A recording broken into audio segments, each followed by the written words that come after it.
Hello friends, welcome to brain IQ। मेरा नाम है सौभाग्य लोहिया और इस वीडियो में हम जाने वाले हैं इलॉन मस्क की ऑटोबायोग्राफी के बारे में। So let's begin. सबसे पहले बैकग्राउंड से स्टार्ट करते हैं। इलॉन मस्क जून 28, 1971 में बॉर्न हुए थे। इनके पेरेंट्स थे Elon Musk and Maya Musk. ये इस समय हेड है of SpaceX, Tesla, boring company, Neuralink and open AI। और ये फोर्ब्स रिच लिस्ट के टॉप पे है, यानी कि वर्ल्ड के रिचेस्ट मैन है एट $264 बिलियन। तो अब देखते हैं एट द बिगिनिंग। तो शुरू कैसे हुआ? तो जब ये 10 साल के थे तो उन्होंने एक कंप्यूटर जिसका नाम था Commodore VIC-20 ये अक्वायर करा। और एज 12 पे इन्होंने एक ब्लास्टर नाम की वीडियो गेम को सेल करा था फॉर $500, यानी कि इंडिया में अप्रोक्सीमेटली 40,000 रुपीज़। फिर 1995 में इलॉन मस्क, उनके ब्रदर किम्बल मस्क और उनके एक फ्रेंड ग्रेग कोरी, इन्होंने Zip2 को फाउंड करा, जो कि एक वेब सॉफ्टवेयर कंपनी थी। और 1999 में 4 साल बाद इसको कॉम्पैक्ट को दे दिया फॉर $307 मिलियन, जिसमें कि इलॉन मस्क को पर्सनली $22 मिलियन मिले। फिर 1999 में ही इलॉन मस्क ने को फाउंड करा X.com को, जो कि एक ऑनलाइन फाइनेंशियल पेमेंट कंपनी थी। और सून ही इसे 2002 में 3 साल बाद ही eBay को सेल कर दिया फॉर $1.5 बिलियन इन स्टॉक। और इलॉन मस्क को इसमें से $175.8 मिलियन मिले।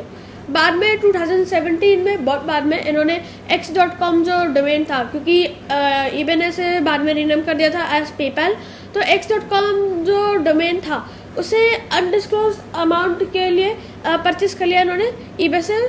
फॉर इन्होंने कहा कि इसकी एक वैल्यू है अभी भी। तो नेक्स्ट बात करते हैं स्पेसएक्स की। तो 2001 से ही 2001 से ही इलॉन मस्क ने काफ़ी इन्वॉल्व हो गए थे मार्स की नॉन प्रॉफिट सोसाइटी में। मतलब इन्होंने सोच लिया था कि मार्स पे सेटलमेंट करनी है, सोसाइटी लगानी है। और लेकिन ये सारा इन्होंने सोचा कि ये फंडिंग खुद कर लेंगे इस प्रोजेक्ट की। तो इससे इंस्पायर होकर 2001 के अक्टूबर महीने में ये मॉस्को गए with Jim Cantrell and Mike Griffin. ये रिफर्बिश्ड इंटरकॉन्टिनेंटल बैलिस्टिक मिसाइल, यानी कि ICBM, ये लेने परचेस करने गए थे रशिया। ये रिफर्बिश्ड वाला परचेस करने गए थे, यानी कि ऑलरेडी ये यूज था। लेकिन ये जो ग्रुप थे खाली आता है क्योंकि इनके साथ एक डील नहीं बनी। बेसिकली जो ICBM है ये पेलोड सेंड करने के लिए स्पेस में इसके लिए केपेबल है। तो फिर से 2002 में, फरवरी 2002 में, ये ग्रुप रशिया गया टू परचेस 3 ICBM। कॉस्मोट्रॉस, जो कि रशिया की स्पेस एजेंसी है, जैसे इंडिया में इसरो, वैसे वहाँ कॉस्मोट्रॉस है रशिया में। तो वहाँ पे उन्होंने $8 मिलियन पर रॉकेट ऑफर करा, लेकिन इलॉन मस्क ने रिजेक्ट कर दिया। उन्होंने कहा कि बहुत हाई अमाउंट है जो ये मांग रहे हैं, और इन्होंने सोचा कि ये अपने खुद की कंपनी बनाएंगे, यानी कि अफोर्डेबल रॉकेट्स को सेल करने के लिए। तो फिर इन्होंने फाउंड करा Space Exploration Technologies Corporation on May 2002, also known as SpaceX। तो बाद में इन्होंने मेहनत करी और 2006 में इन्होंने अपना फर्स्ट रॉकेट लॉन्च करा। इस रॉकेट का नाम था Falcon 1 रॉकेट।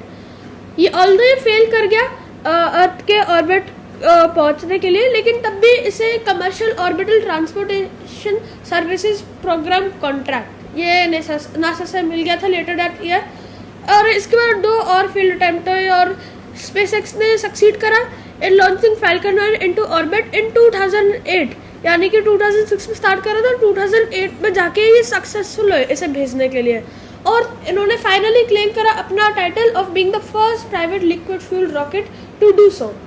तो बाद में ही, उसी साल में बाद ही, SpaceX को $1.6 बिलियन का एक commercial resupply services program contract मिल गया था नासा से फॉर 12 फ्लाइट्स इनके रॉकेट को ISS भेजने के लिए। तो बेसिकली इसमें यही है, आप रीसप्लाई करते हो फूड और बाकी चीज़ें जो ISS को चाहिए रहती है। फिर 2015 में, जिस नाम के लिए SpaceX पॉपुलर है, मतलब जिसके लिए उसे जाना जाता है कि उन्होंने एक ऐसा रॉकेट बनाया, रीयूजेबल रॉकेट बनाया, जिसका जो फर्स्ट स्टेज है वो वापस आ सकता है अर्थ पे। ये इन्होंने 2015 में Falcon 9 रॉकेट ने अकम्प्लिश करा। और 2018 में ही इन्होंने और भी चीज़ें लॉन्च कर दी, जैसे फैल्कन हैवी रॉकेट लॉन्च करा, और इसमें इन्होंने अपनी पर्सनल टेस्ला रोडस्टर को भी डाला था, और काफ़ी लोग इसे स्टारमैन भी कहते हैं। तो ये एस डमी पेलोड डाला था, और ये भी बहुत काफ़ी फेमस है। अब बात करते हैं स्टारलिंक के बारे में। तो काफ़ी बातें चल रही है आजकल स्टारलिंक के बारे में। इंटरनेट जो है वो सैटेलाइट्स के थ्रू प्रोवाइड होएगा, तो ये सारा स्टारलिंक ने अकॉम्प्लिश कर दिया है। तो बेसिकली ये लो अर्थ ऑर्बिट में सैटेलाइट्स भेजेंगे।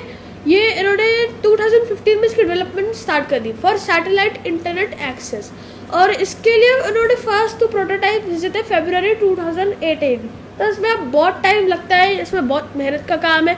इसमें उन्होंने मई 2019 तक 60 ऑपरेशनल सैटेलाइट्स भेज दी, और ये एक डेकेड लॉन्ग प्रोजेक्ट है। इसको डिज़ाइन करना है, बिल्ड करना है, डिप्लॉय करना है, और इसको स्पेसएक्स को अप्रॉक्सीमेटली $10 बिलियन लग गए। और रिसेंटली भी हम आगे देखें तो जो अभी रशिया यूक्रेन वॉर चल रही थी 2032 में, अभी भी चल रही है, इसमें भी मस्क ने स्टारलिंक सिस्टम यूक्रेन को भेजा है for internet access and communication. अब बात करते हैं टेस्ला की। तो टेस्ला जो है ये 2003 में ये इलॉन मस्क के द्वारा नहीं फाउंड करी गई थी, मार्टिन एबरहार्ड एंड मार्क टापनिंग के द्वारा फाउंड करी गई थी।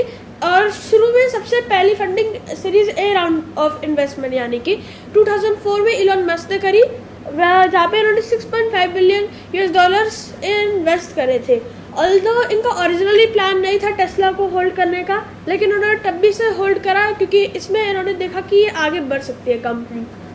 करंटली टेस्ला सेल करती है, रोडस्टर सेल करती है, model S, X, model Y, model 3, Cybertruck और सेमी ट्रक, ये कार सेल करती है। उसके अलावा टेस्ला इलेक्ट्रिक कार्स के अलावा जो इलेक्ट्रिक सोलर एनर्जी को अक्वायर करना है एक तरह से, इसमें भी बहुत काफ़ी फोकस करती है। इन्होंने काफ़ी लिथियम आयन बैटरी प्लांट्स बनाए हैं, जिसका नाम है giga factory 1, giga factory 2, giga factory 3, giga factory 4 and giga factory 5। As of now आज टेस्ला की कंपनी की नेटवर्थ है $735 बिलियन। अब बात करते हैं द बोरिंग कंपनी के बारे में। इसका सबसे पहला इसका जो आइडिया है ये 2017 में फाउंड करी गई थी कंपनी टू कंस्ट्रक्ट टनल्स। तो इसका आइडिया काफ़ी ऐसे चलता है कि इलॉन मस्क एक दिन अपने ऑफिस जा रहे थे और उनको वो ट्रैफिक में फंस गए, तो उन्होंने तब सोचा कि काश ये टनल्स होते जिसके थ्रू मैं फटाफट से ऑफिस पहुंच पाता, और क्योंकि ऑब्वियसली टनल्स है वहाँ पे कोई जैम नहीं होगा, कार्स कंटिन्यूसली चल रही है। तो ये उनका आइडिया आया, और क्योंकि इलॉन मस्क उनके पास बहुत सारा मनी है, उनके पास रिमार्केबल आइडियाज़ है, तो उन्होंने सोचा कि मैं ऐसे कर दिखाऊंगा। तो उन्होंने सबसे पहले टनल कंस्ट्रक्ट करा स्पेसएक्स के ऑफिस के नीचे, क्योंकि वहाँ परमिट्स की ज़रूरत नहीं है, और करंटली पब्लिकली ओपन है उनके 2 टनल्स लास वेगस में। दोनों टनल्स हैं ये Las Vegas convention centre loop पे कनेक्ट करते हैं। ये जब मैं आपको फोटो दिखा रहा हूँ स्क्रीन पे, ये भी Las Vegas convention centre loop की ही है। अब बात करते हैं न्यूरोलिंक के बारे में। तो 2016 में इलॉन मस्क ने न्यूरोलिंक को फाउंड करा था। ये एक न्यूरो टेक्नोलॉजी कंपनी है।